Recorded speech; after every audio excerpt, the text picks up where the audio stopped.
Good afternoon, students. In my previous class, we are discussing about the physical properties of haloalkanes and haloarenes. And now today class, we are discussing about the last physical property. That one is the solubility.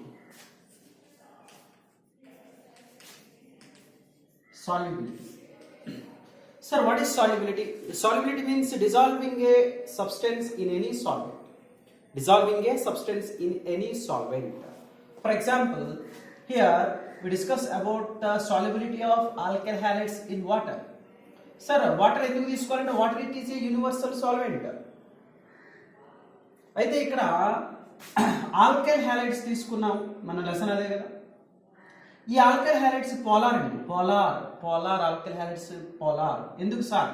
Due to the electronegativity difference, halide atom acquires negative charge and carbon atom acquires positive charge, so alkyl halides are polar and water also polar solvents. మనకు తెలుసు water కూడా polar సాల్వెంటే. అయితే lower section నుంచి చదువుతున్నావు, ఏం చదువుతున్నావు? Polar compounds are soluble in polar solvents. Polar compounds are soluble in polar solvents.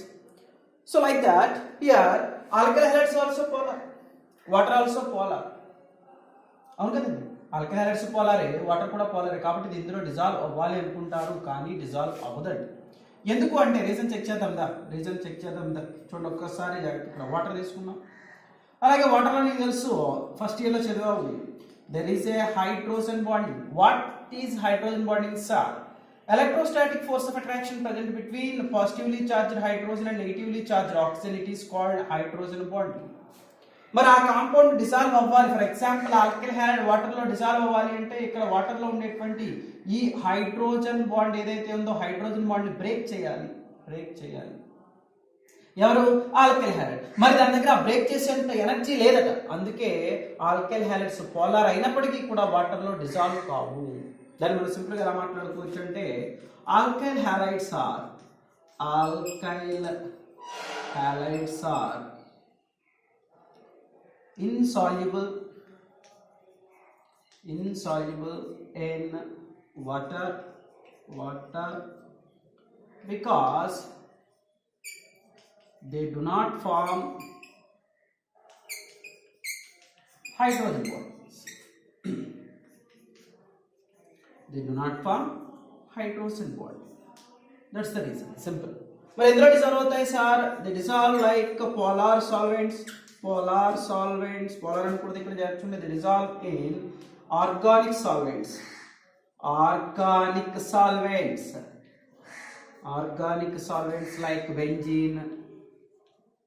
like benzene, CCl4, etc. Note చేసుకో solubility.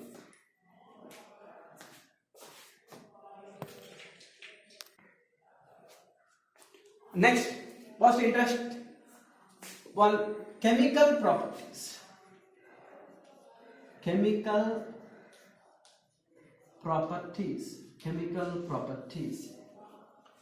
So here chemical properties, especially alkyl halides, undergo nucleophilic substitution reactions.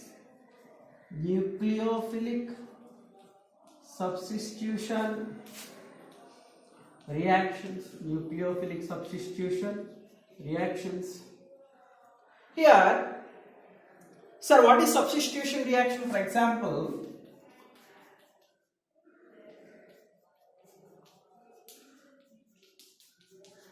ఇక్కడ చూడండి ఒకసారి ఒక example రాశారు. నువ్వు తీసుకున్న alkyl halide RX ఒక రియేజెంట్తో treat చేసి, ఆ రియేజెంట్లో చూడన్న ఎక్స్ ప్లేస్లోకి ఓహెచ్ వచ్చింది, ఈ ఓహెచ్ ప్లస్లో ఎక్స్ అయింది, అంటే ఎక్స్ అయింది, సబ్స్టిట్యూట్ అయింది. దీని ప్లేస్లోకి ఇది, దీని ప్లేస్లోకి ఇది సబ్స్టిట్యూట్ అయింది. సబ్స్టిట్యూట్ తెలుసు కదండి, ఈ టర్మ్ మనం క్రికెట్లో చూస్తాం, అలాగే కబడ్డీలో చూస్తాము. సబ్స్టిట్యూట్ బ్యాట్స్మెన్ అంటారు, లేదా సబ్స్టిట్యూట్ ప్లేయర్ అంటారు. సబ్స్టిట్యూట్ అంటే ఒకటి ప్లేస్లో ఇంకోటి. ఇక్కడ చూడండి ఆల్కైల్ హ్యాలైడ్ ప్లేస్లోకి న్యూక్లియోఫైల్ వచ్చింది, కాబట్టి న్యూక్లియోఫిలిక్ సబ్స్టిట్యూషన్ రియాక్షన్. అదైంది. అయితే ఇక్కడ important one, what is nucleophile? Sir what nucleophile? Generally nucleophile is indicated with Nu-. అదేంటి సార్, న్యూక్లియస్ అంటే పాజిటివ్ కదా, మైనస్ పెట్టారేంటి? జాగ్రత్తగా చూడు, న్యూక్లియో అంటే పాజిటివ్ ఛార్జ్ కాదండి, కానీ ఫిలిక్ అంటే ఇష్టము, పాజిటివ్ ఛార్జ్ని ఇష్టపడేవి, కాబట్టి మైనస్ ఛార్జ్ ఉండాలి వాటి దగ్గర. అంటే పాజిటివ్ ఇష్టపడుతుందంటే తాను మైనస్ అయి ఉంటుంది కదా, కాబట్టి Nu-. అర్థమైంది, జాగ్రత్త చెప్పండి. అయితే ఇక్కడ ఈ న్యూక్లియోఫైల్స్ లో కూడా మనకి బాగా important one, what is ambident nucleophile? What is ambident nucleophile? Ambident nucleophile అసలు కన్ఫ్యూజ్ అవుతుందండి. ఒక పక్క మీకు కెమిస్ట్రీ ఇంకో ట్రాక్ జరుగుతుంది, అందులో వస్తుంది అంబిడెంట్ లైగాండ్, అది వేరు. లైగాండ్స్ అండి, అవి వేరు. ఇక్కడ జాగ్రత్త చూడండి, ఇక్కడ అంబిడెంట్ న్యూక్లియోఫైల్ మీన్స్, స్టేట్మెంట్ రాసుకోండి, ambident nucleophile means the compounds which have two nucleophilic centres. The compounds which have two nucleophilic centers. Compounds which have two nucleophilic centers are called ambident nucleophiles. Examples are Cn minus, NO2 minus, Cn minus and NO2 minus. ఇక్కడ ఈ compounds లో రెండు donors ఉంటాయండి, electrophilic nucleophilic centres రెండు ఉంటాయి, కాబట్టి దీన్నే అంబిడెంట్ nucleophile అన్నారు. డెఫినేషన్ రాసుకున్నారు కదా క్లియర్ గా, నేను రాసుకున్నాను, జాగ్రత్తగా చూడండి. Compounds which have two nucleophilic centers are called ambident nucleophiles. Example, sign it, write it. Next we are going to most important one, SN1 reactions. SN1 reactions చాలా చాలా అద్భుతంగా ఉంటుందండి, మీరు జాగ్రత్తగా వింటే. ఫస్ట్ దీనికి సంబంధించి జాగ్రత్తగా చూడండి. So SN1 reaction means, sir అంటే ఏంటి సార్ అసలు? హియర్ 1 స్టాండ్స్ ఫర్ యూనిమాలిక్యులర్, అంటే ఏంటి తర్వాత చెప్తారు, యూనిమాలిక్యులర్ అంటే తర్వాత చెప్తారు, ముందు చూడు జాగ్రత్తగా. 1 stands for unimolecular, N stands for nucleophilic, S stands for substitution reaction. So total కలిపి unimolecular nucleophilic, unimolecular nucleophilic substitution reaction. So definition clear? SN1 means unimolecular nucleophilic substitution reaction. And next point here rate of reaction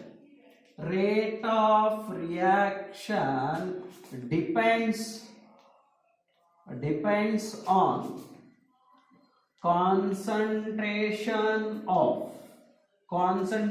of alkyl halide. That means here rate directly proportional to concentration of alkyl halide. చూడండి ఇక్కడ rate అంటే డబుల్గా. So rate means kinetics, ఎంత స్పీడ్గా జరుగుతుంది reaction. So reaction ఎంత స్పీడ్గా జరుగుతుంది అనేది దేని మీద డిపెండ్ అవుతుందండి? ఆల్కైల్ హ్యాలైడ్ కాన్సన్ట్రేషన్ మీద. So here rate of reaction depend upon a single substrate.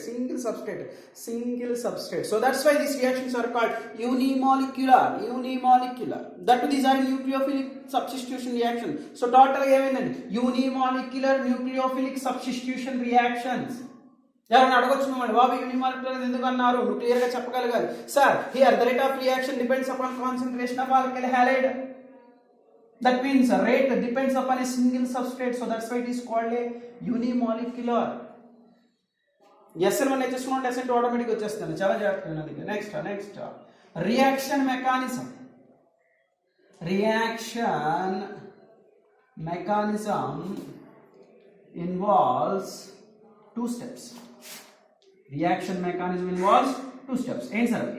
జాగ్రత్తగా చూడండి. First one formation of carbocation.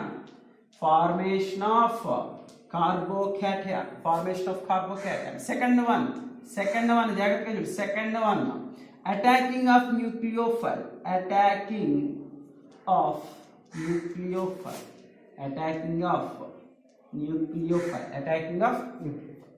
Next here order of reactivity is tertiary alcohols are more reactive than secondary, than primary, than methyl halide. This is the order of the reactivity of different types of alkyl halides towards SN1 reaction. Next here stereochemical result. Stereochemical result చాలా అద్భుతంగా ఉంటుందండి. Stereochemistry అర్థమైతే Stereochemical result is racemic mixer. Racemic mixer. Racemic mixer. Sir, what is racemic mixer? తర్వాత చూద్దాం. Next, here polar solvents are favored. Polar solvents are favored. Polar solvents are favored. Polar solvents are favored for SN. Point చేద్దాం. అవేంటంటే ఒక point చేయాలి చూడండి. It is a unimolecular nucleophilic substitution reaction. And next, rate of reaction depends upon concentration of alkyl halide, and the rate is directly proportional to concentration of alkyl halide. That means here rate depends upon a single substrate, so that's why it is called as a rate unimolecular reactions. And next, reaction mechanism involves two steps. First one is the formation of carbocation, second one is the attacking of nucleophile. And next, order of reactivity tertiary, higher than secondary, than primary, than methyl halide. Next, stereochemical result is the racemic mixture is formed. And next, polar solvents are for SN1 reactions. SN1 reactions. Notes రాసుకోండి, reaction చూద్దాం.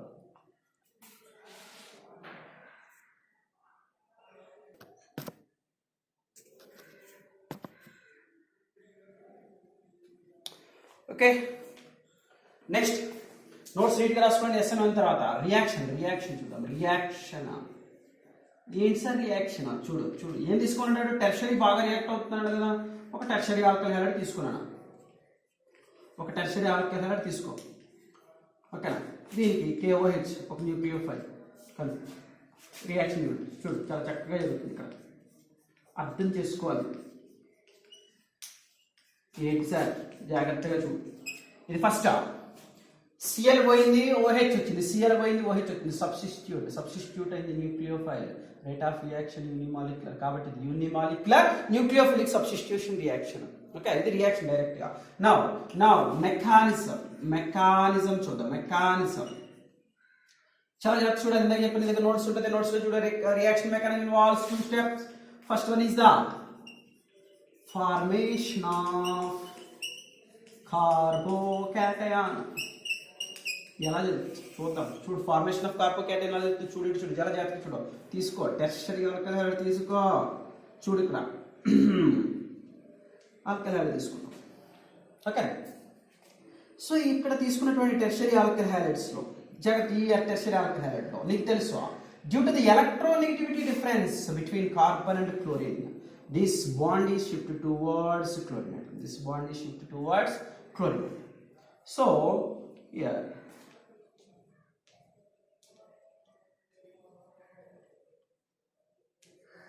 రాసాడు plus, ఈ plus ఆ plus కలపమాట. జాగ్రత్త చూడు. ఇక్కడ ఏం జరిగింది చూడు. మోర్ ఎలక్ట్రోనెగటివ్ క్లోరిన్ కాబట్టి బాండ్ క్లోరిన్ తీసుకుని Cl మైనస్ గా బయట అయిపోయింది. ఇక్కడ బాండ్ పోయింది కాబట్టి పాజిటివ్ చార్జ్, కార్బోకేటయాన్ ఫామ్ అయింది. సరే అర్థమైంది. మరి టెర్షరీ అని ఎందుకు అన్నారు? జాగ్రత్తగా చూడు. ఫామ్ అయిన కార్బోకేటయాన్ 3 కార్బన్ ఐటమ్స్ కి అటాచ్ అయింది కాబట్టి tertiary. Got it or not? Next చూడండి. నెక్స్ట్ ఏం చెప్పండి అన్న? సెకండ్ స్టెప్ ఏంటమ్మా? Second step attacking of nucleophile. Second step is, మీరు కిందకి ఇది నోట్ చేసుకున్నాను. ఫస్ట్ స్టెప్ చూద్దాం వీటిలో పడుతుందో లేదో. నెక్స్ట్ జాగ్రత్త చూడండి. ఇక్కడ second step attacking of nucleophile. Notes రాసుకోవాలి. దాని పాయింట్ కింద రాసుకోండి. నెక్స్ట్ ఇక్కడ nucleophile.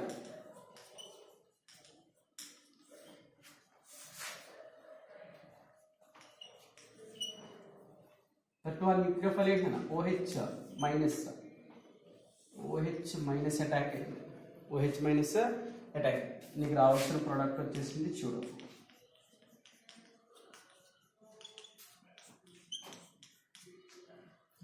Second step attacking of nucleophile.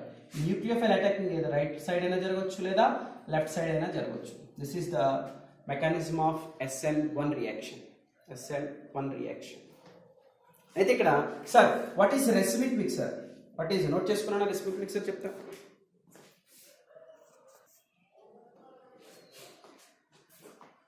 Next ఇక్కడ ఫామ్ అయిన కాంపౌండ్ తీసుకున్నాను ఒకసారి. రెసిమిక్ మిక్సర్ అంటే ఏంటో క్లియర్గా అర్థమవుతుంది నీకు.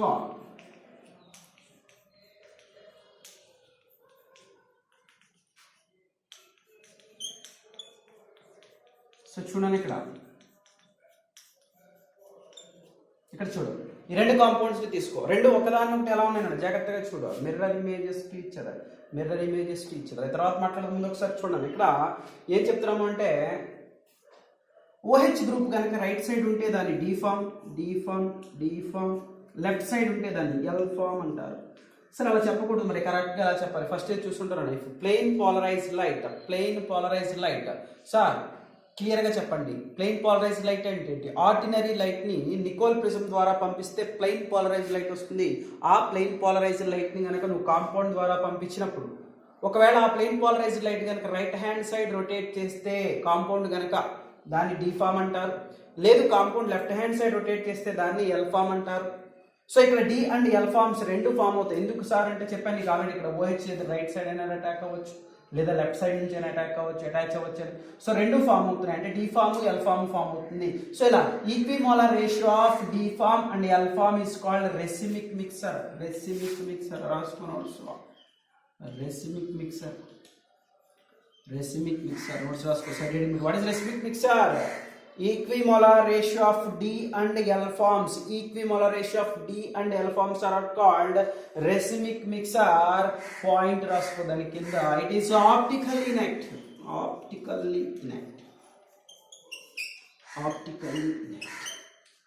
So sir, ఏం చెప్పారు సార్ మీరు?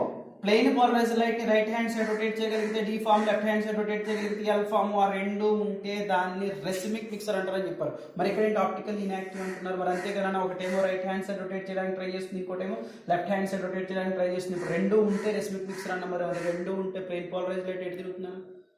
కాబట్టి పోలరైజబిలిటీ ఉండదు. పోలరైజబిలిటీ లేదు అంటే ఆప్టికల్లీ ఇన్యాక్టివ్ కాదు. పాయింట్ అర్థమైంది? అలాగే నెక్స్ట్ ఇంకొకటి జాగ్రత్తగా చూసుకోండి. అలాగే ఇక్కడ ఈ కాంపౌండ్ చూడండి, ఒకదానికొకటి ఎలా ఉంది.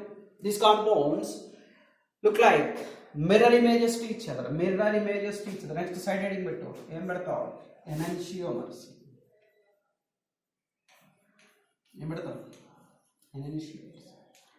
సరే ఏంటి సార్ ఎనెన్షియోమర్స్? చూడు చాలా సింపుల్గా ఈ రెండు కాంపౌండ్స్ చూడండి ఒకసారి, ఎలా ఉంది? బాగున్నాయా? చూడండి ఒకసారి, ఒకదాని నుండి అర్థంలో చూసుకున్నట్టున్నాయి. ఇప్పుడు ఈ కాంపౌండ్ తీసుకొచ్చి దీని మీద పెట్టు. ఎగ్జాక్ట్ జాగ్రత్త, ఇది చూడ. కాంపౌండ్ తీసుకొచ్చి దీని మీద పెట్టు. ఏ గ్రూప్ దగ్గరికి ఆ గ్రూప్ వచ్చిందా రాలేదా? వచ్చింది. రాదు. ఎలా వస్తుంది చూడు. ఈ OH ఎక్కడికి వచ్చేస్తుంది, ఈ CH ఎక్కడికి వస్తుంది అంటే ఇవి చూడడానికి మిర్రర్ ఇమేజెస్ కానీ సూపర్ ఇంపాసిబుల్ అవలా. సో కాబట్టి డెఫినేషన్ రాసుకో ఏమని? Compounds which are mirror images to each other and non superimposable are called enantiomers. The compounds which are mirror images to each other and non-superimposable are called enantiomers. Example చెప్పి రాసుకో. ఇంకా ఎవరికైనా clarity లేదు చూడండి. Clarity లేకపోతే నన్ను చూడండి, నన్ను చేతులు చూడండి ఒకసారి. ఈ రెండు చూడండి ఎలా ఉన్నాయి. 2 హ్యాండ్స్ కూడా ఒకదాన్నొకటి మిర్రర్ ఇమేజ్, అవునా కాదు? ఇప్పుడు ఈ కాంపౌండ్ తీసుకొచ్చి ఈ కాంపౌండ్ మీద పెట్టానండి. ఏ గ్రూప్ దగ్గరికి ఆ గ్రూప్ ఓవర్లాప్ అయిందా? అవ్వలా. సో ఇలా mirror images to each other and non superimposable are called enantiomers అని చెప్పి ఎగ్జాంపుల్. కాళ్ళు చేతులు రాయకూడదు, ఇది రాయాలి. కెమికల్ కాంపౌండ్స్ కదమ్మా, జాగ్రత్త. ఎనెన్షియోమర్ డెఫినేషన్ ఇంకోసారి చూడండి. Mirror images to each other and non superimposable are called enantiomers. And last and final topic today, that is the chiral and achiral. Sir, ఏంటి chiral and achiral? జాగ్రత్తగా చూడు. If a carbon atom is bonded with different groups, different groups తో గనుక bind up అయి ఉంటే జాగ్రత్తగా చూడు, దాన్ని ఏమంటారంటే chiral. If carbon atom is bonded with the similar group, any two similar groups, ఏవైనా సరే రెండు సిమిలర్ గ్రూప్స్ ఉంటే దాన్ని ఎఖైరల్ అంటారు. రేపు బిట్లు వస్తాయండి లెసన్ అయిపోయిన తర్వాత, అప్పుడు చాలా జాగ్రత్తగా గుర్తుపెట్టుకోవాలి. అప్పుడు మళ్ళీ ఇది వరకు అనుకోండి మాకు చెప్పలేదు అని, ఇప్పుడు అన్ని వీడియో క్లాస్ ఉన్నాయి కాబట్టి కంపల్సరీ చూపిస్తా కూడా జాగ్రత్త. చూడండి achiral means a carbon atom which is surrounded by a different groups. అలా different but here two similar, that is the achiral. Example చదువు ప్రాక్టీస్.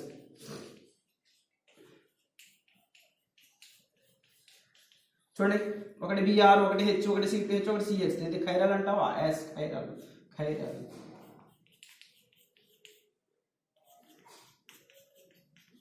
మరి ఇది ఎఖైరల్ ఎఖైరల్ ఎఖైరల్ ఎలా చెప్పు సార్, రెండు హైడ్రోజన్స్ ఉన్నాయి చూడు, రెండు హైడ్రోజన్ సిమిలర్ గ్రూప్స్ ఉన్నాయి కాబట్టి ఇది ఎఖైరల్, ఇది ఖైరల్. క్లారిటీ వచ్చిందా? Chiral carbon means the carbon which is surrounded by 4 different groups are called chiral.